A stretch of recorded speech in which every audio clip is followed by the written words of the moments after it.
자, 판 이동의 원동력. 자, 판을 이동시키는 힘이 뭐였습니까? 멘틀의 대류였지? 자, 멘틀의 대류도 있지만 우린 추가적으로 하나를 더 할 겁니다. 일단 기본이 되는 것, 멘틀에 의한 작용, 멘틀의 대류.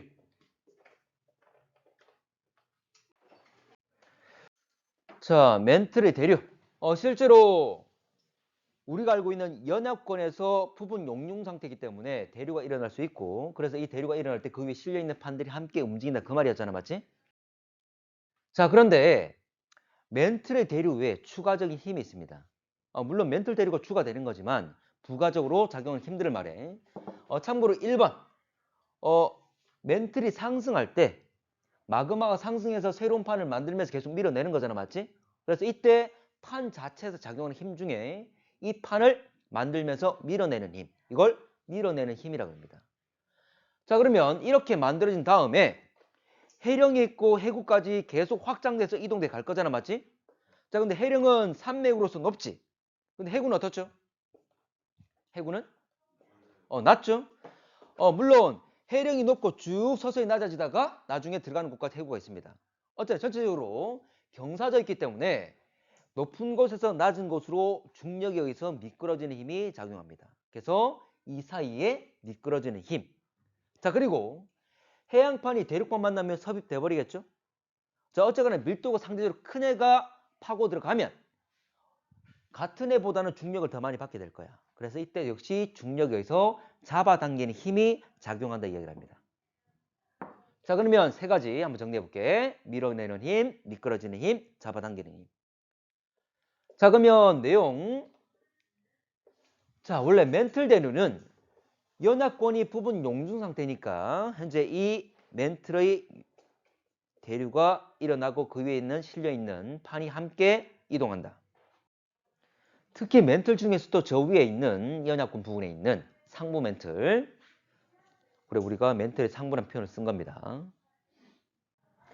자, 두 번째로 멘틀 대류 외의 힘, 판 자체에서 만들어진 힘이라고 이야기를 합니다. 아까 제시했던 세 가지 힘을 말합니다. 이게 앞번 교육 과정이 없었기 때문에 특히 2학년 같은 경우에 문제가 돼서 학력평가 잘 나옵니다. 자, 그러면 해령 하부에서, 자, 해령 하부는, 자, 해령은 발상경계 밑에서 마그마 상승할 건데 새로운 판이 만들어지면서 현재 만들어진 판들을 계속 밀어내고 있을 겁니다. 그래서 판을 양쪽으로 밀어내는 힘. 자, 두 번째로 해령과 해구 사이에 경사가 있다. 해령은 높고 해구는 낮고, 그래서 이 경사에 의해서 중력이 작용해서 미끄러지는 힘이 작용한다. 자, 세 번째로 제시됐던 게 해구에서 판의 섭입, 섭입이 발생했을 때 하강하는 판에 중력 작용해서 판을 잡아당긴 힘 작용한다. 자, 얘는 주변 모두 온도가 낮기 때문에 좀 더 밀도가 크기 때문에 현재 좀 더 많은 중력을 받게 된다. 그래서 판을 잡아당기는 힘이 작용한다. 좋아. 자, 세 가지 판 자체에서 만드는 힘 중에 그래 B는 크게 중요하진 않습니다. A와 C가 주도적으로 작용을 하는데 실제로 보게 되면 판 운동에서 섭입이 일어나는 판. 그 말은 섭입한단 말은 요 세 번째 C가 작용하잖아, 맞지? 이 힘이 있는 경우 이게 잡아당기는 힘이 작용하는 경우가 판 이동 속도가 훨씬 더 빠릅니다. 그만큼 중요하게 작용을 좀 한다 그 말이지. 그래서 판 운동에서 물론 A도 영향을 미치지만 추가적으로 C까지 가지고 있으면 해구가 있고 섭입되는 곳을 가지고 있는 판들은 훨씬 더 빠른 속도로 움직입니다. 그래서 C가 좀 중요합니다. 알겠지? 자, 일단 넘어갈게. 아까 얘기했던 것처럼 A, B, C, 지금 스몰 A, B, C로 좀 표현했잖아, 맞지? 세 가지 힘을 밀어내는 힘과 미끄러지는 힘과 잡아당기는 힘으로 아마 표기를 좀 한 친구도 있을 거야. 넘어갈게. 자, 플룸 구조론과 열점. 자, 원래 우리는 판 구조론을 배웠는데 이 판 구조론보다 좀 더 발전된 게 플룸 구조론입니다. 자, 그러면 자, 봐. 이게 플룸 구조론의 모식본데 여기 보면 차가운 플룸, 뜨거운 플룸 이런 게 있죠? 플룸은 뭐냐면 멘틀 내부에서 상승하거나 하강하는 덩어리를 말해요. 이걸 플룸이랍니다. 자, 주변보다 차갑다면 밀도가 클까 작을까? 크죠? 그래서 하강한다 그 말이야. 차가운 플룸은. 주변보다 뜨거우면 온도가 높으면 밀도가 작으니까 가벼우니까 상승하는. 그 뜨거운 플룸은 상승하는 곳을 말합니다. 그래서 멘틀 내부에서 멘틀이 상승하고 하강하는 이 덩어리를 플룸이라는데 상승하는 것은 뜨거운 플룸, 하강하는 것은 차가운 플룸이라 한다는 거지. 자, 내용 정리해 봅시다. 지구 내부의 온도, 멘틀 내부의 온도는 불균질하다. 같은 깊이라도 온도 높은 곳이 있고 낮은 곳이 있다. 그 말이지. 자, 그랬을 때 밀도 차이에 의해서 자, 온도가 높은 곳은 상승하게 되고 온도가 낮은 곳은 하강하게 되고 플룸의 하강과 상승이 발생한다. 이로 인해서 지표에 변화가 생긴다. 이걸 플룸 구조론이라고 합니다. 자, 플룸이라는 것은 아까 멘틀 물질 덩어리, 상승과 하강하는 그 덩어리를 플룸이라 한다고 그랬습니다. 자, 그래서 아까 플룸이 상승하고 하강하면서 결과적으로 지표까지 영향을 미친다. 자, 그런데 기억하실 것이 자, 원래 판 구조론 가지고 대부분 다 설명이 잘 되잖아, 맞지? 여러 가지 지표의 변화가. 자, 판 구조론 가지고 이야기를 하면 자, 판의 경계에서 다양한 지각 변동들이 발생하잖아, 맞지? 그래서 판 둘레에 있는 판 주변, 판 경계에서 일어나는 여러 가지 지각 변동 잘 설명합니다. 자, 그런데 여기서 판 내부란 말이 뭐냐면 판을 우리가 한 점 3차원으로 깊이 한 점면 쑤시고 들어가서 그 위치를 말하는 게 아니야. 판 내부란 말은 판의 경계가 있다면 판의 경계 안쪽, 여기를 판의 내부라 말하는 거야. 근데 판 구조로는 판 경계에서 일어나는 화산활동의 지진에 대해서 잘 설명하지? 근데 판 내부에서도 판 경계가 아닌 곳에서도 화산활동, 지진활동 발생한다는 거지. 바로 대표적인 하와이. 하와이는 뭐 때문에 만들어졌다 그랬죠? 열점. 문제 풀면서 조금 언급했던 거야. 몰라도 돼. 몰라도 돼. 몰라도 돼. 자, 그런데 하와이 어디냐면 태평양 판이지만 한가운데 있어. 판의 경계가 아니잖아. 그런데도 화산활동이 발생한다는 거지. 그러면 하와이 같은 경우에 열정 같은 경우에 판 구조론 가지고 설명이 안 되는 거란 거지. 그래서 플룸 구조론을 이야기하면 이건 설명이 다 됩니다. 그래서 플룸 구조론은 판 구조론보다 좀 더 발전된 개념이야. 좀 더 발전된 개념은 판 구조론을 다 가지고 다 들어가고 거기에 추가적으로 더 설명이 가능하다. 그 말입니다. 됐지? 자, 그래서 판의 내부란 말은 판의 경계가 아닌 곳을 말한다. 경계 안쪽. 알겠지? 내부란 말을 3차원적으로 생각할 필요는 없습니다.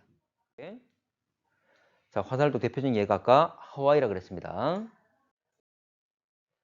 자, 그래서 여기 보면 하와이가 여기 있잖아. 하와이가 태평양 판의 경계가 아닌데도 불구하고 화산활동 발생했지? 그럼 판 경계, 판 구조론 가지고는 설명이 안 된다 그 말이고. 자, 차가운 플룸. 뜨거운 플룸과 차가운 플룸 좀 정리를 좀 해보겠습니다. 자, 차가운 플룸은 주변보다 온도가 낮단 말인데 차가운 플룸이 있는 곳이 바로 수렴 경계입니다. 오케이. 자, 두 개 판이 있다면 한 개 판이 섭입을 하면 자, 봐봐. 섭입하는 곳을 우리가 이거 할 때 섭입 일어나는 곳을 섭입되라 그랬지? 자, 무한정 들어갈 수 있을까? 얼마까지 들어간다 그랬죠?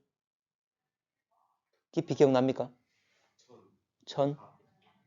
400? 얼마? 800? 700까지라고 했어. 그래서 섭입이 일어나는 곳 700까지가 지진이 발생할 수 있다 그랬거든. 기억나나? 자, 봐봐. 자, 섭입하게 되면 700까지 가게 되면 어떻게 되냐면 더 이상 들어가지 못하고 이곳 쌓입니다.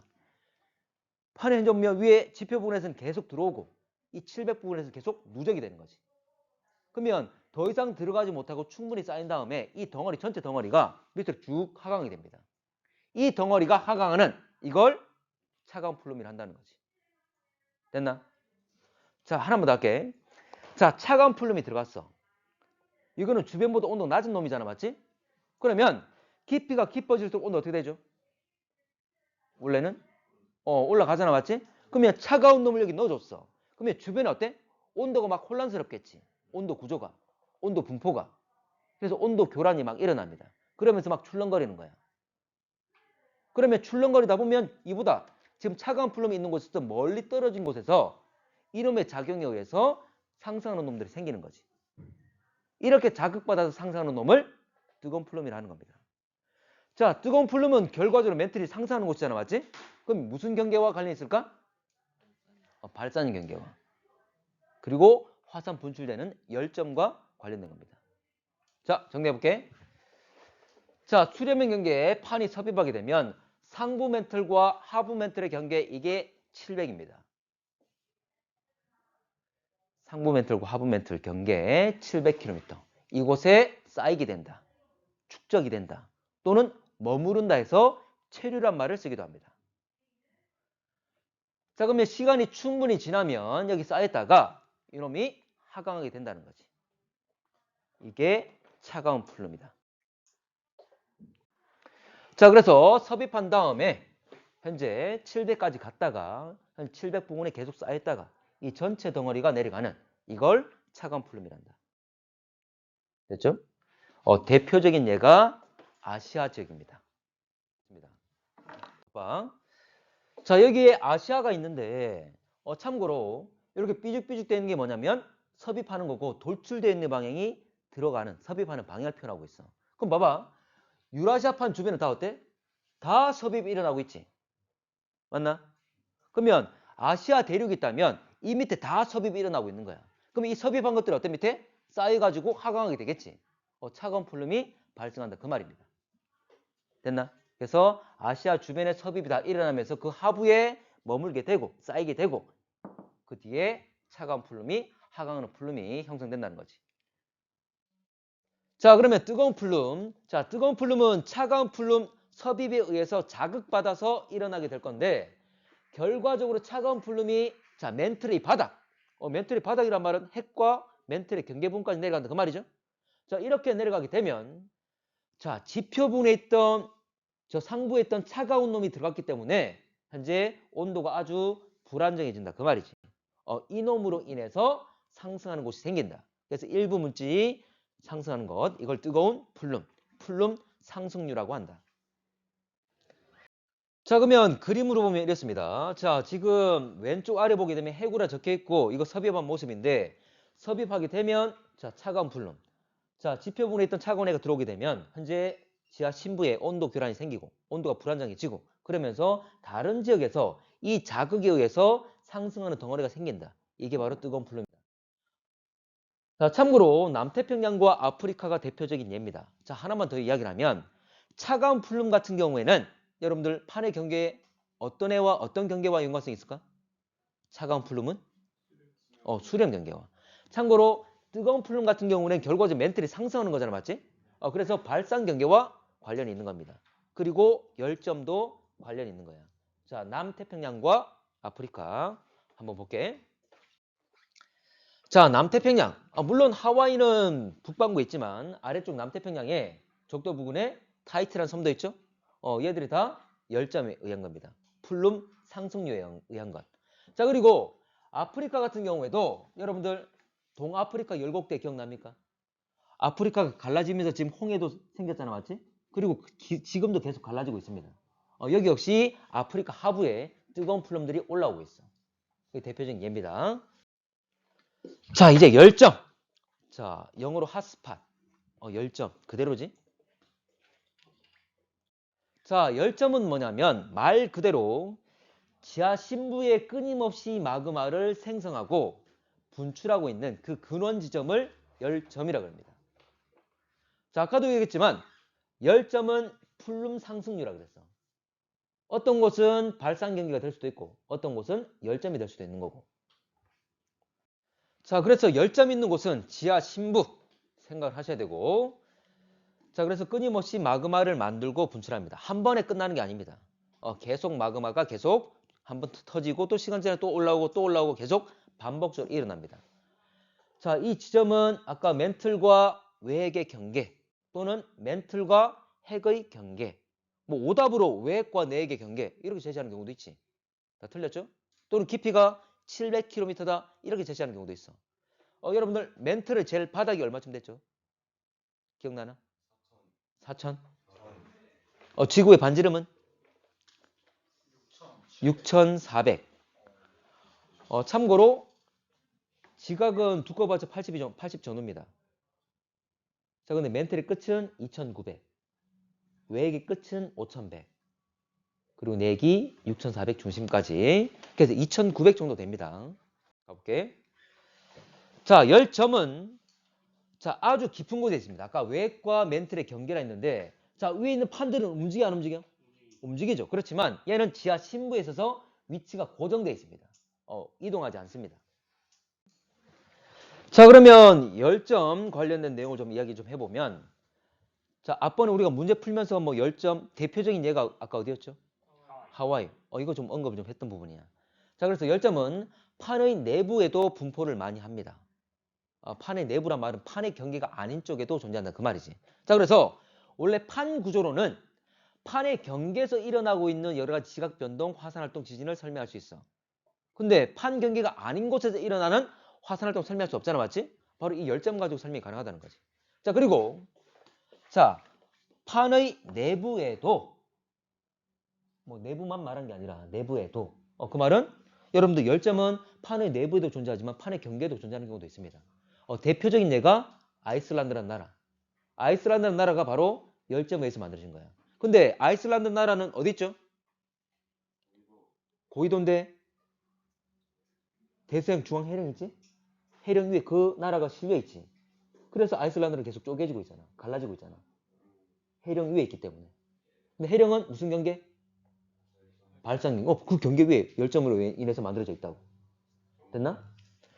자, 그리고 그래서 판의 내부도 화산활동이 가능하다는 걸 의미한다. 판의 경계가 아니어도 화산활동이 일어날 수 있음을 의미한다는 거지.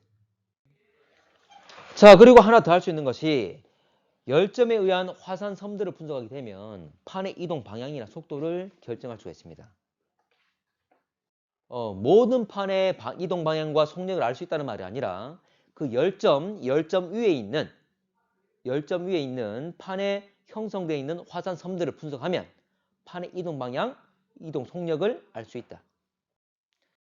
자, 이게 어떤 거냐면 봐봐. 지금 열점에 의해서 화산 섬들이 만들어질 건데 자, 시간 지나면 판이 움직여 안 움직여? 움직여. 참고로 화산섬을 만들고 이동할 겁니다. 이렇게 이동할 거야. 근데 밑에서는 끊임없이 다시 마그마를 만들고 다시 분출하겠지? 이로 인해 새로운 화산섬이 만들어진다는 거지. 됐지? 그런데 자, 암석들의 나이를 잴 수 있을까 없을까? 다 잴 수 있습니다.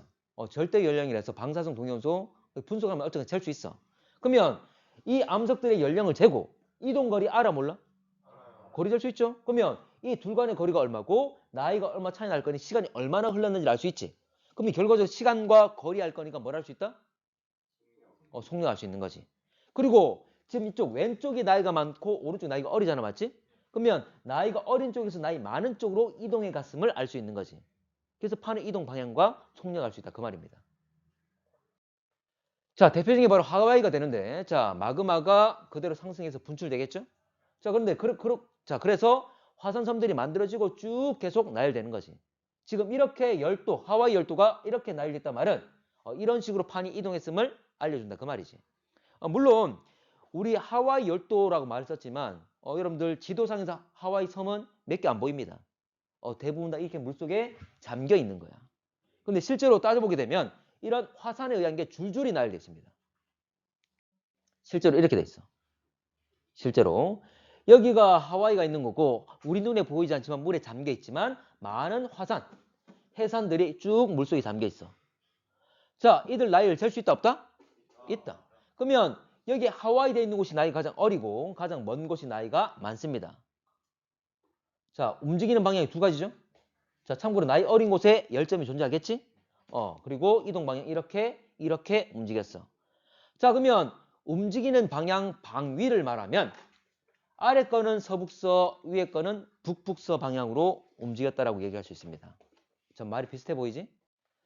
자, 그래서 북서 방향 중에 북쪽에 더 가까우면 북북서, 서쪽에 가까우면 서북서라 칭한다. 자, 그러면 지금 이 하와이 열도를 포함하고 있는 이 판이 움직이는 방향은 지금 움직이는 방향 서북서입니까? 북북서입니까? 서북서.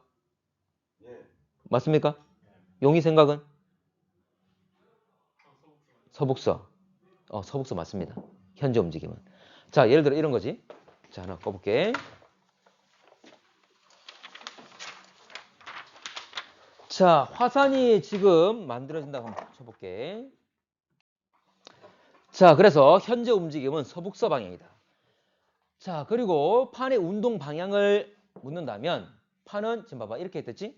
쭉 올라오다가 전체가 지금 이렇게 가고 있는 거잖아. 맞지? 그래서 쭉 올라왔다가 현재 이렇게 움직인다. 그 말이죠. 이거는 움직임 경로를 표현한 거지? 올라오다가 간 거. 올라오다가 간 거. 그래서 요 화살표 이 두 개 방향과 위치 막 조합시켜서 수능 문제에 보기로 나왔었어. 문제로. 어렵지 않지? 여러분들 확인할 수가 있습니다. 그래서 전체 판의 움직임을 생각할 수도 있겠지만 아니면 여러분들 그냥 판의 어느 한 지점이 움직이는 경로나 판 전체가 움직이는 경로랑 같지? 그래서 한 지점이 어떻게 움직이는지를 생각하셔도 쉽게 이해할 수 있다. 그 말이야. 됐죠?